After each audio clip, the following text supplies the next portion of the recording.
ஒரு வித்தியாசமான போட்டி நடக்குது. அதை போக்க ஊரே கூடி அவங்கள சீரப் பண்ணுறாங்க. அது மட்டும் இல்லாமல் ரெஸ்கியூ போலீஸ் எல்லாம் வந்திருக்காங்க. போட்டியில் ஜாயின் பண்ணிக்க ஒருத்தன்ட்டு ஏதாவது ஹெல்ப் வேணுமான்னு கேட்குறாங்க.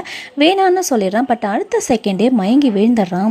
உடனே அங்கேருந்து ரெஸ்கியூ போலீஸ் ஓடி போய் அவன் வாயில் ஆக்சிஜன் பம்ப் மாதிரி எதையோ ஒன்று வச்சு ப்ரெஸ் பண்ணுறாங்க. அவன் வாயிலிருந்து ஒரு லோடு பூச்சி வெளியில் வருது.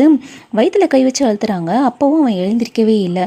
ஒருவேளை தொண்டையில் ஏதாவது அடிச்சிருக்குமோன்னு சொல்லி யோசிச்சுட்டு ஒரு சிஸ்ஸரை வச்சு எடுத்து உள்ள வாய்க்குள்ளேருந்து ஏதோ வெளியில் எடுக்கிறாங்க. இப்போ அகைன் அவன் வாயில் வச்சு ஆக்சிஜன் பம்ப் மாதிரி அழுத்துறாங்க. எப்படியோ எழுந்துடுறான். பட் அடுத்த செகண்டே நிறைய பூச்சி அவன் வாயிலிருந்து வெளில வருது. என்னடா இதுன்னு பார்த்தா இது ஒரு கேமா. அவங்க கொடுத்துருக்க டைமுக்குள்ளே எல்லா பூச்சியையும் சாப்பிட்டுட்டு வாமிட் பண்ணாமல் யார் இருக்காங்களோ அவங்களுக்கு 500 ஹீரோ ப்ரைஸ் ஆமாம். இப்போ அந்த போட்டியில் இருக்க ஒரு பொண்ணு இவனை பார்த்து போட தத்தாங்குழின்னு திமிராக சொல்கிறான். பட் அடுத்த செகண்டே அவன் நிறைய பூச்சியை வாமிட் பண்ணிடுறான். இந்த மாதிரி போட்டிகளில் கலந்துக்கிறவங்கள பற்றி நீங்கள் என்ன நினைக்கிறீங்கன்னு மறக்காமல் கீழே கமெண்ட் பண்ணுங்கள்.